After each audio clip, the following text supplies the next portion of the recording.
Welcome to Introduction to Hypermedia Development Application. First, let's talk about the history of web development. In Web 1.0, it's very simple. Your computer sends an HTTP request to the web server. The web server responds back with HTTP response. Most of the time, the response are going to contain HTML. HTML stands for Hypertext Markup Language. What is hypertext? Hypertext is a text that can lead to another text. For example, Wikipedia, I can click on the English link to go to another page and click on another link to another page. Hypertext is a form of hypermedia. You can think of hypermedia as some media that can link to another media. This is not a complete definition, but this should be enough for this video. For example, you can use anchor tag or form tag to go to another page in HTML. The client can understand the response without knowledge of the API. The browser can use anchor tag directly from the HTML without knowing the structure of the response at all. Data.json is not a hypermedia because the client needs to understand what each field in the API response means. For example, each field could mean different things and need to be handled differently. In modern websites, JavaScript takes care of most things. It can send HTTP requests but to the API server, and the API server responds back with data. Most of the time, it's going to be JSON. There are many JavaScript frameworks out there. I list some notable ones as React, Vue, Svelte, Angular, and Solid. They introduce new concepts used to solve problems in web development. And to solve problems, it is possible to build highly interactive websites like this website. But think about it. Do you really need all of this to make website? Because there are many websites that are built to serve information and there are very few interactivity at all. When you use JavaScript framework for web with lower interactivity, there are pros and cons. The first one is you can add more interactive components. There are many support libraries and tutorials to follow. There are also cheap or even free hosting that you can host static websites such as Vercel, Netlify, or Firebase hosting. For the cons, many features of frameworks are unused because the website mostly just render text and image. It requires many lines of JavaScript or TypeScript. This means it could lead to the backend using JavaScript to provide easier integration. However, there are some tasks that could be done in other language. For example, using Python for data analytics backend. It also adds unnecessary complexity to the front end when most of operations are done by the server. I would like to emphasize the word unnecessary because this is not in the case when the client state is extremely important. This happens in the website such as Figma or Milo or Google Slides I have mentioned before. What do many websites do? It fetches data from the server, make data usable, and then render the website. What else you can do to render the website? You can use HTML. But HTML also has its limitation. Only these two tags can make HTTP requests from the user input. Only two events can send requests. If you're familiar with REST API, you're going to know that there are many HTTP methods and only two methods are available in HTML. One of the greatest drawback is the page fully reload and loads previous states. For example, the video will stop playing and most likely to be gone if you click a link to another website. The video can also stop playing when you click a link as well. There are many libraries want to solve this limitation, but HTML is the one I am going to use in this video. HTMX is a JavaScript library that uses Hypermedia approach. It works by putting attributes on tags to specify their behavior. It is similar to href tag on the anchor tag and action tag on the form tag. It can be used for any backend server. This button is powered by HTMX. The post indicates that it is a post request and the value specifies the endpoint. Header trigger specifies the event that can trigger the request. Header target specifies where to put the response. And header swap specifies how to swap existing content with the new one. HTML works by activating HTML elements with HTML attributes. When the event occurs, it sends a request to the server. Unlike other frameworks, the server must then send HTML response to the client. HTML then swaps the contents, and after that, it repeats step 1. HTML does not have any dependency. It is possible to install it by just putting script tag inside the HTML file. When you use Hypermedia library for web with lower integrity, there are pros and cons. That the front end means less time to load JavaScript. No pressure to use JavaScript on the backend side to provide better integration. You worry less about API change because remember, Hypermedia-driven application can use HTML directly without knowing the structure of the response. The web could exist in one repository without having to make separate front-end and back-end or making complex monorepo. So it is better for smaller team or solo developer.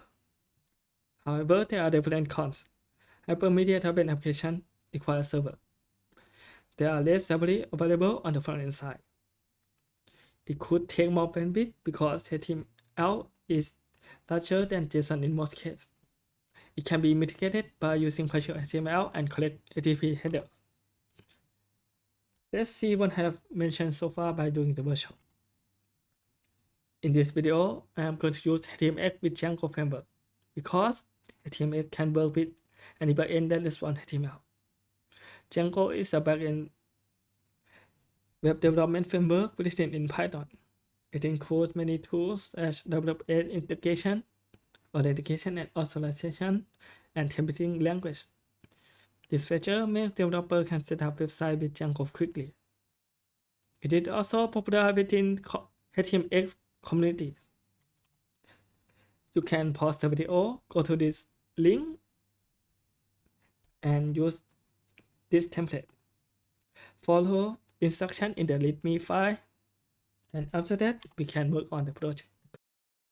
Okay, so after you close the project and set up everything, you can run the server using Python manage.py run server, or you can just use the run command if you are using a PyCharm. So let's see the base HTML before we look into the website. So what you can see here, I install HTML by including the script tag because I want to make sure the website look kinda nice, but I don't want to write CSS, so I include bootstrap file. This one of my favorite CSS framework. And you can see another library that I haven't mentioned before is Apache.js. Apache.js is a small JavaScript framework that is commonly used with HTML. HTML does not restrict you from having JavaScript, but it makes sense. It is used to sprinkle some interactivity that does not interact with the server. For example, client-side formattation, toggling dark mode or accordion, rich text editor. It integrates with existing HTML instead of rendering HTML on its own, just like React. There are many ways to do this. Apache.js is similar to Vue.js, but you put attributes directly onto HTML, just like what I have shown before. Hyperscript is similar to Apache, but it uses Hyperscript language instead of JavaScript. It is made by the same person that made HTML. You can still use vanilla JavaScript if you want. And there's another JavaScript framework called Stimulus that integrates well with existing HTML. However, it is commonly used with the Turbo framework, not HTML. Let's continue on the project. Okay, so after you set up everything, let's see what this website does. So it is somewhat like a Twitter clone with colorless text instead of other feature. So basically, you can create a post, create a comments, okay, or even make it color. Okay, let's include some color and let's see what happens. Okay, I also include some search feature. Okay, post, okay, and navigation bar as an example. Okay, let's make this become a hypermedia driven application. Okay, first I would like to make the post creation form, add the post directly here instead of going to the new page. Okay, so first, because HTML request can be distinguished by using a header. Oh, I haven't.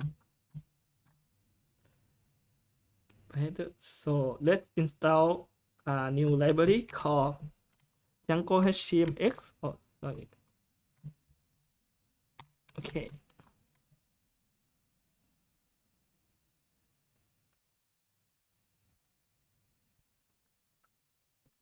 Okay, and include it in the setting file.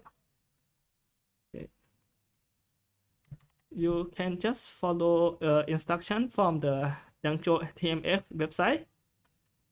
Okay, let's copy this.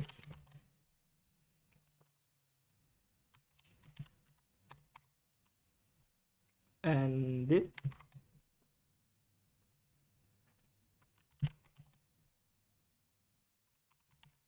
Okay.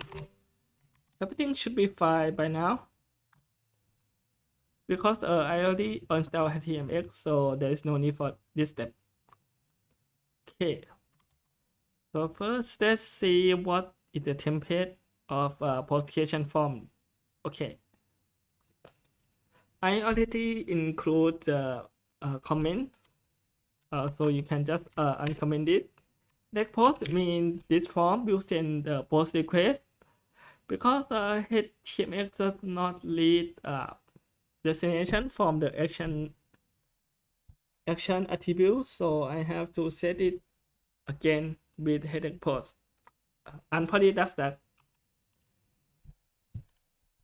Okay, and okay, so let's see what happened with if I just use header post here. Okay, for example, let's reload the page so JavaScript is fully reloaded. New content.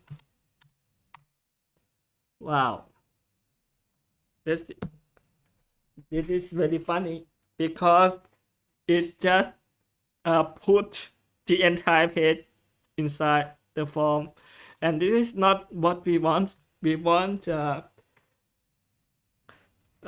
this element here to appear first. So we need to add more attributes. So header target or post.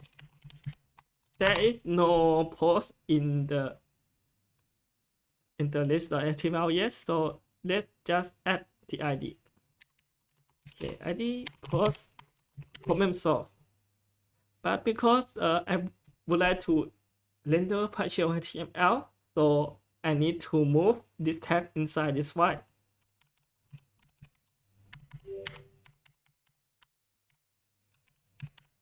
Okay, let's go.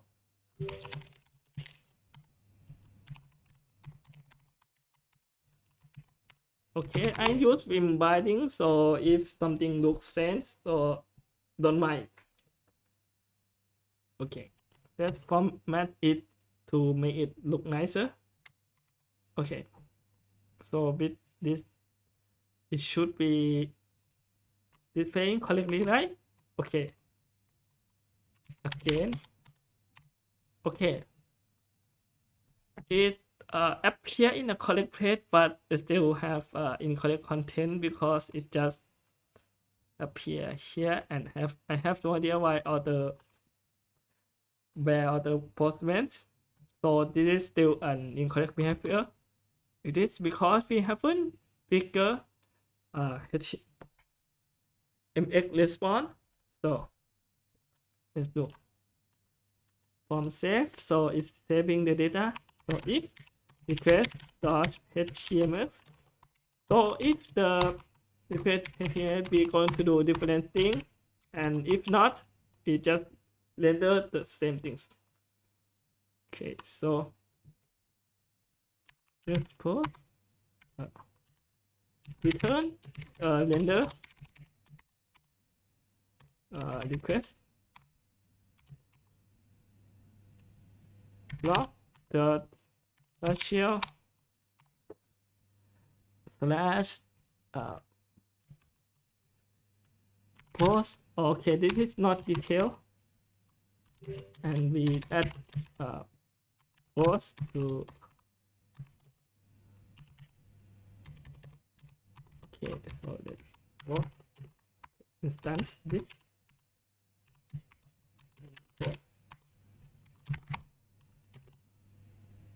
Okay, this should work correctly now. Okay, let's refresh the page. Is a new post. Oh, I see. I forgot one thing because I specify something incorrectly. Okay, the header target is already correct, but I forgot to include hex swap because by default HTML will replace the entire content of this element with the response. So have to change to after begin. So what does after begin do? So because I already see the documentation very often, so after begin will insert the response before the first child of the target element. So let's try that again.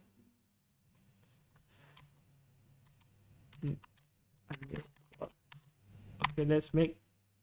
Oh, it seems I accidentally submit the form and it appear here. Okay, it's work correctly now.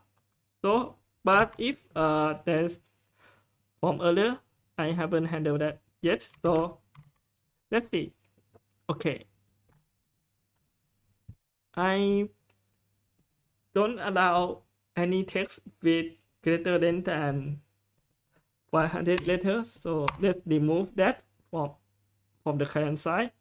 And this is why client side validation cannot be trusted.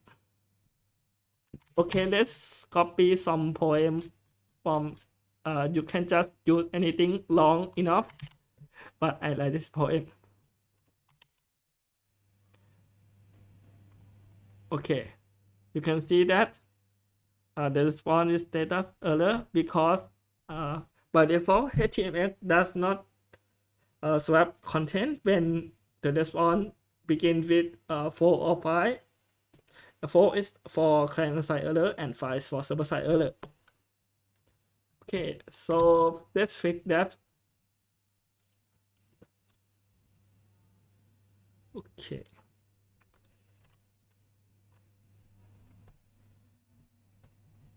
Because we already retrieved the form from the post request, so there's no need to create anything new here. So if request is HTMX return render request dot log partial new post form with the form equal to just form here and else.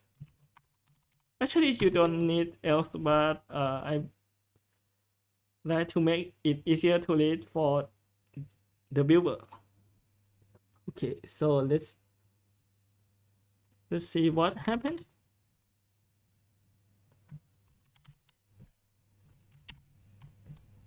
Okay.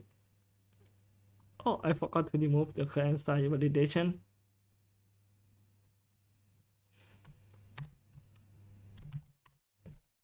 Okay. Okay, let's pass the thing again. Okay. It seems to work, but let's see. Oh, it is incorrect because when you use render, the status will be in correctly because the status is default to 200. Okay, so let's add status. Status. I think 4 to 2 because I forgot how to set status on the from the Python. There should be a hard code value or hard code constant here, but let's just use the magic number now. Okay, so let's try that again. Remove the client-side validation.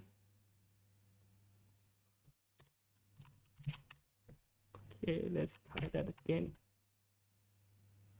Okay, it's worked correctly now, but the content is not swapped because HTML default behavior prevent the content from error response code to be swapped into the page.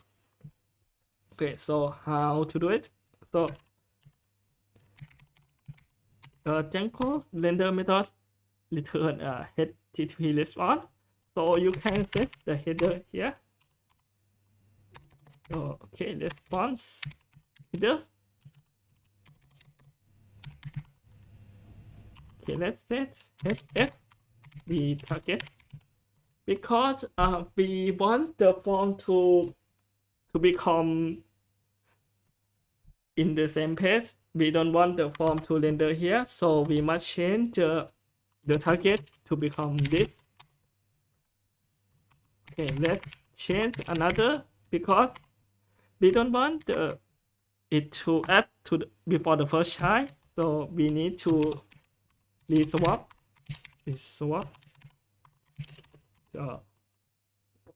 Okay, because we are going to use the entire tag, so we're going to make it out of HTML and then return response.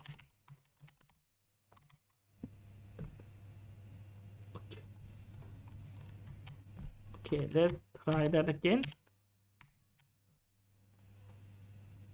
Okay, inspect, remove, I think insert the poem and submit.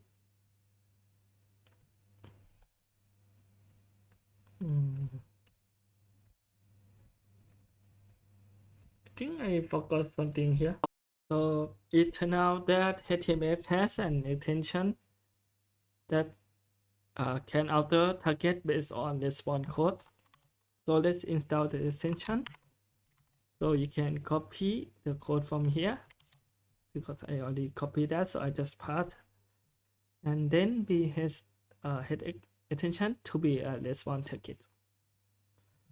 After that, we retarget the first form. For example, we retarget 422 to this element instead of normal post ID. And the headx reswap will reswap the target. So let's talk again. Disable client-side validation.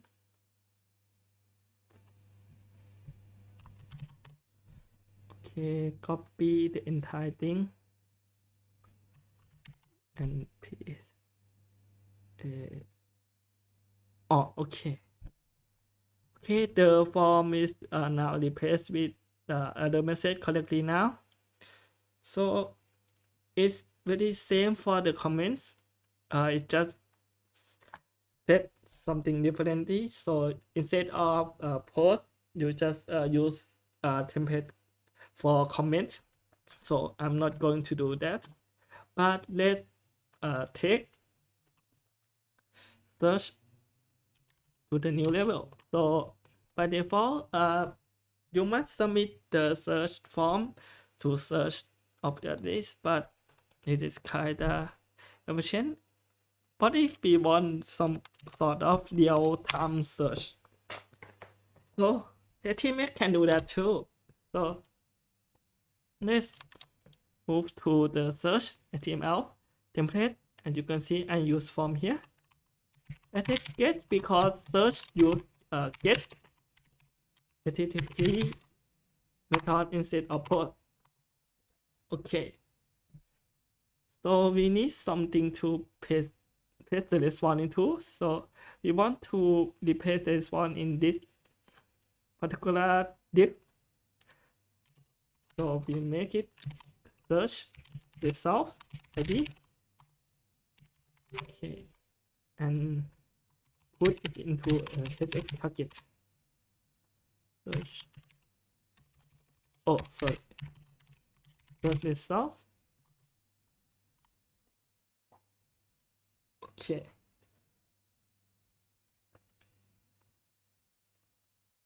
So data case is set to search result, and then want to set again. So because HTML allow other event to trigger a HTTP request as well, so we are going to use different event change key up instead. Okay, we want to add delay because when we type something, we want to make a crystal trigger HTTP request and waste network bandwidth.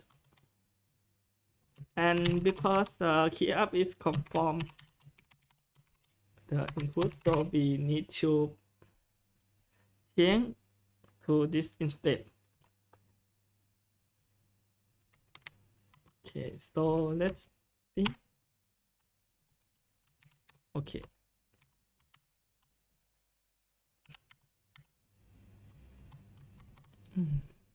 Oh, okay, the real-time search seems to work, but there's problem is still rendered entire page, and we don't really want that.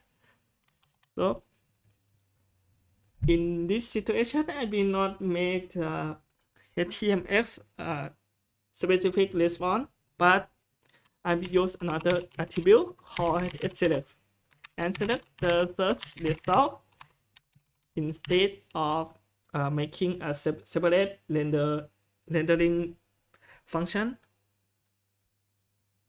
It might make sense in some case. So basically, it means you can integrate HTML with your existing application without modifying the code from the server side. Okay, let's try it again, and this should be fine by now. Okay, oh, the search is real time now, but we still haven't made the search can trigger from the submit input, so we have to add submit here as well. And that's all for our workshop with HTML and Django today. So let's move on to another topic. Let's talk about security with Hypermedia. Hypermedia attribute live in HTML. Malicious user can make it vulnerable. For example, this is a response from a web bot that uses HTML. First, allowing the get and the trigger on user-generated content is already a bad idea. Second, HTML will trigger get request to evilbank.com when the image is loaded. Evilbank.com can respond back with the same image, but they can also include JavaScript code to steal user data. You can use headers disable to disable HTML attribute on user-generated content. Do not make requests to external website. Unlike JSON, HTML can include code. Escape user-generated content and only allow safe subset of functionality if needed. This is a safer version of the previous example. Header disable will disable header get and header trigger. It is still safer if you do not allow this attribute to be set at all. There are also some cases when you should not use hypermedia. The first case is highly interactive application because state live on the client side. State will be updated frequently. If you use hypermedia driven application here, it will make many frequent requests. It is inefficient. It is better to use JavaScript frameworks as React or Vue to make this type of application. Because hypermedia is about sending requests from client to server, if the application can run on the client side alone without a server, you should not use hypermedia. For example, the browser can run T-Rex dinosaur game just fine, or analyze step file for Hollow Knight game.